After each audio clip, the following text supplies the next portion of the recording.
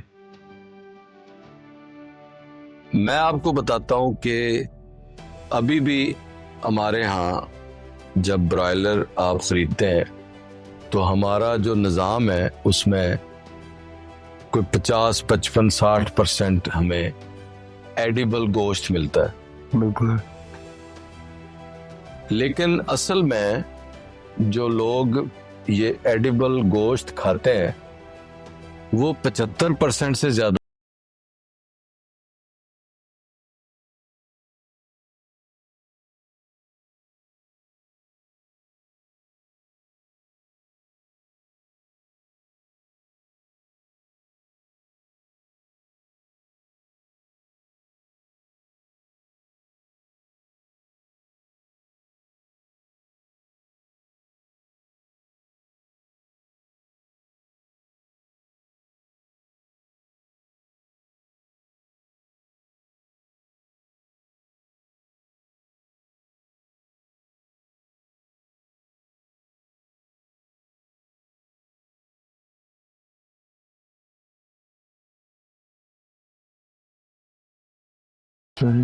لہذا ان کو بڑا آسان لگتا ہے کہ وہ پکڑ کے چیر کے آپ کو وہ دے دیتے ہیں. مینوئل سلاٹرنگ جتنی بھی ہے مینول وہ تو سلاٹرنگ جتنی، خیر حالانکہ مینول میں بھی سکن استعمال کی جا سکتی ہے، لیکن وہ جو ہم نے بندہ کھڑا کیا ہوتا ہے، یعنی ہم کھال کھینچنے کے ویسے ہی آتی ہیں. بال کھینچنے کے ہم ویسے ہی آتی تو لیکن یہ برائلر میں ایک اور خوبی ہے. ہم دیسی مرغی کی پرانے زمانے میں جب برائلر کم ہوتا تھا تو وہ جو کھال سمیت ہم چکن بناتے تھے، ہم پر کھینچتے تھے تو پر کھینچتے تھے، تو وہ جو ذائقہ ہوتا تھا اگر کسی کو وہ ذائقہ یاد ہو اور آج وہ برائلر کو بھی اسی طرح کھائیں تو شرطیہ، حالانکہ میں سائنٹیفک آدمی ہوں، میں شرطیہ وغیرہ کا لفظ اتنا یوز نہیں کر رہا، لیکن بہت مزہ آئے گا. ٹرائی کریں. ارے ڈاکٹر صاحب ہم اکثر دیکھتے ہیں بلکہ ٹرائی بھی کرتے ہیں کہ سجی بنتی ہے جی جو روٹین میں چلیں، جو سلاٹر ہاؤس ہیں بڑے وہاں پہ تو سکن سمیت چکن چلتا ہے، لیکن جو عام دکانوں پہ ریسٹورنٹ پہ سجی ملتی ہے وہ سکن سمیت ہوتی ہے اور سکن کے اندر ہی وہ پکتی ہے، اور اسی کی جو فیٹ ہے اس کے اندر پکنے کی وجہ سے وہ پکنے والی بات، اس کا ٹیسٹ باقی چکن پکانے والے طریقوں سے علیحدہ ہوتا ہے اور بڑا زبردست ہوتا ہے. جی ڈاکٹر حنیف نذیر صاحب ملک کے معروف ہمارے پوٹی کے سائنسدان ہیں، ریسرچر ہیں، اور ان کی باتیں آپ نے سنی. میرا خیال ہے کہ یہ چیزیں پہلے آپ کے علم میں نہیں ہوں گی، اور یہ جو چیزیں انہوں نے آپ کو بتائی ہیں ہم امید کرتے ہیں کہ آپ ان پر عمل کرتے ہوئے چکن کی افادیت کو بھی سمجھیں گے اور چکن کو کھانے میں بھی زیادہ سے زیادہ استعمال میں لائیں گے. بہت شکریہ.